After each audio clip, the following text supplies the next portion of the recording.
Hey everybody, hope you're doing well. If you are watching this video, it means that you are ready to go to learn about presenting evidence. So we just wrapped up a lesson about claims. Ideally, before we get into talking about evidence, we usually would study thesis statements first. However, we're going to save writing thesis statements for a little bit later for when we actually start our own writing. And for now, we want to practice identifying evidence, different types of evidence, and discussing their effectiveness when it comes to writing. So understand that once a writer has established a claim, there needs to be support from effective evidence. Well, what's effective evidence? Let's see if I can move myself here. There we go. Effective evidence is evidence that is relevant, so it relates to what you're talking about. It's accurate, so it can be verified, and it's sufficient. You're providing enough of it.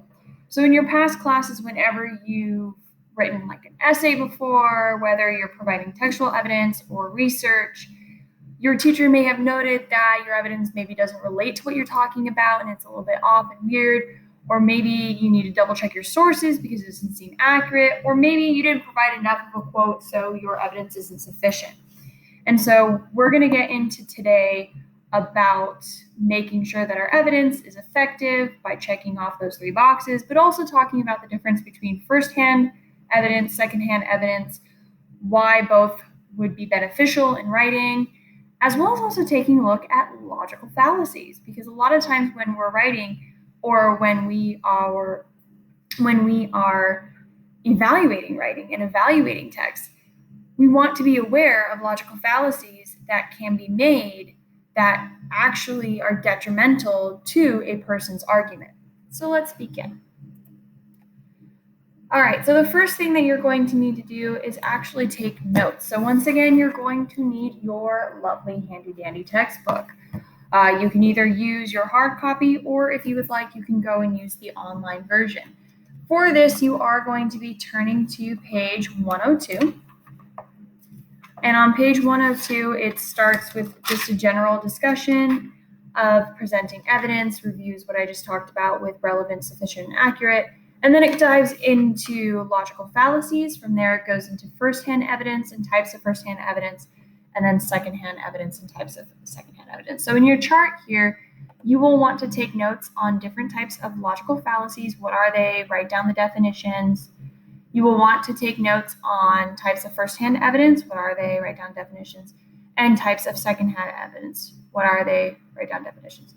You should have this chart in your HyperDoc.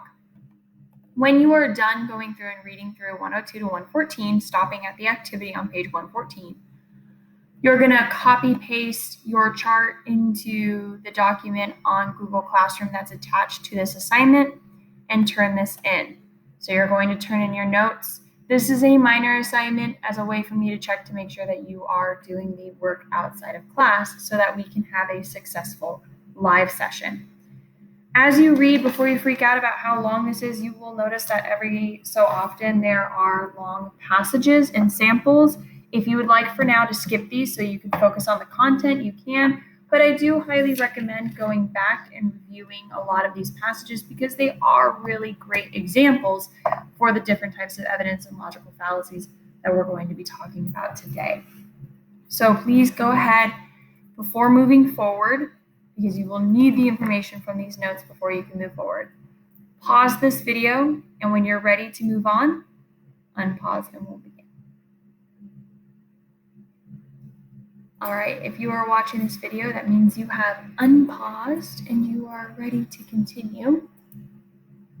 So, to give a general review, last session, we talked about claims, the what. There are claims of value, determining whether or not how good something is, how bad something is. There are claims of facts, does this exist or doesn't exist. And there are claims of policy, whether or not something should or shouldn't be a law or policy. What you just read is the how and the why. Okay, the different types of evidence.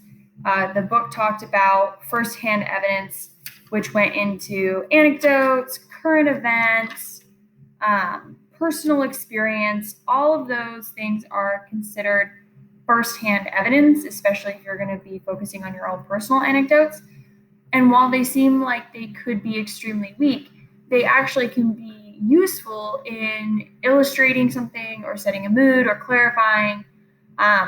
They're also, firsthand evidence is also really great at engaging your reader and capturing their attention before moving on to secondhand evidence. So secondhand evidence, it talked about how it's evidence that's accessed through research, reading, and investigation. This is like your historical information, it's your expert opinions, your quantitative evidence, okay, stuff like statistics, and things that you would get from literary resources when you are conducting research. Secondhand evidence tends to be a bit more concrete. It's harder to argue. It's just secondhand because you have to go out and search for it, okay? And oftentimes, secondhand evidence can be used to clarify or associate or amplify or qualify a claim, okay? So then the other thing that you looked over was logical fallacies. We're going to get into in our live session a little bit more about evidence and everything. But for right now, I would like you to do an activity where you practice identifying logical fallacies, okay? Look at this poor little goat getting yelled at by a goose. Goose are so guilty of ad hominem attacks. Anyways, so on page 114, you have 8 sentences. I have 5 here and 5 in your HyperDoc. You can just focus on these 5, okay? And you're going to identify the type of logical fallacy that is being used in each statement. Each of these statements is a logical fallacy, okay? But which one is it? Is it a bandwagon appeal? Is it an either-or fallacy? Is it circular reasoning, a hasty generalization, a false authority, or ad hominem? Okay? Read the sentence, determine which logical fallacy it is, complete this activity in your HyperDoc, and when you're done, unpause. So go ahead and pause right now. Now, pause it. All right, if you're back, it means you're done and you're ready to move on. Do make sure that you are pausing and doing the activity and then unpausing rather than just letting it play through, because by doing these activities on your own, then you're getting that necessary practice, okay? Usually these are the kind of stuff that we might do in class real quickly and then I'll move on, but because of our shortened time, I'm having you do them now on your own. This does require more responsibility and does require you to be super diligent about pausing and unpausing when it's necessary so that you're doing the activity on your own and then checking and verifying. So let's go ahead and check and verify. All right, so we have these 5 logical fallacies, and here's what they all are. I'm going to move myself again. All right, so sentence 1 states, what's the problem? All my friends have a curfew of midnight. That's a bandwagon appeal. Reason why it's a bandwagon appeal is because it's trying to make the assumption that, well, because everybody else is doing it, therefore I should do it. So you're hopping on the bandwagon. Number 2, a person who is honest will not steal, so my client, an honest person, clearly is not guilty of theft. This is circular reasoning, okay? Notice how the reason for why the person wouldn't steal is because they're an honest person, and if you're honest, you don't steal, therefore, and it just kind of goes round and round. This kind of logical fallacy is really problematic because it can seem like it might make sense, but when you actually look at it, it's not grounded in anything concrete. It just goes round and round, and everything kind of depends on one another. So that's circular reasoning. Number 3, if we outlaw guns, only outlaws will have guns. This is an either-or fallacy. Either-or fallacies pop up when you try to simplify a rather complex issue by saying that it's either going to be this or it has to be that. When in reality, especially with something so complicated, there might be a lot of other avenues and a lot of other contingencies and things to consider. Okay, so either-or fallacies try to take something that's really super complicated and narrow it down to either this or that. Okay. Number 4, he was last year's MVP and he drives a Volvo. That must be a great car. This is appeal to false authority. Just because he was the most valuable player for whatever sports team he works with and plays on doesn't make him a car expert. This type of logical fallacy is one that we often see out in the world. We always see the whole, well, because this celebrity uses it, therefore it must be a good product.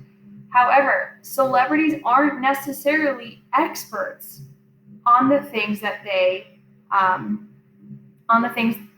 promote, like a car. Just because a celebrity drives one type of car doesn't necessarily mean that that's a good car. It doesn't mean that it's passed all safety ratings, that it's built to last, etc., etc. Okay? So we want to make sure that when we are taking a look at who they're relying on for expert opinion, that it's someone who actually has the authority on that subject. Otherwise, it's an appeal to false authority. And last but not least, a national study of grades 6 through 8 showed that test scores went down last year and absenteeism was high. This generation is going to dogs. This is a hasty generalization. It's where you just go ahead and you take a look at one thing, and because this must be bad, therefore, we're going to jump all the way over here and assume that this is either good or bad. Okay? In this example, this is making the incorrect assumption that the reason why test scores went down was because students were absent and absenteeism was high.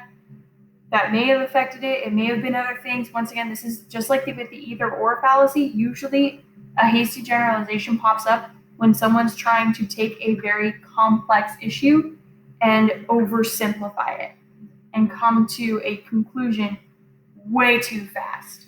Okay? So we always want to make sure that, one, we're aware of logical fallacies when we are evaluating someone else's argument, but also, two, that we don't use logical fallacies in our own writing.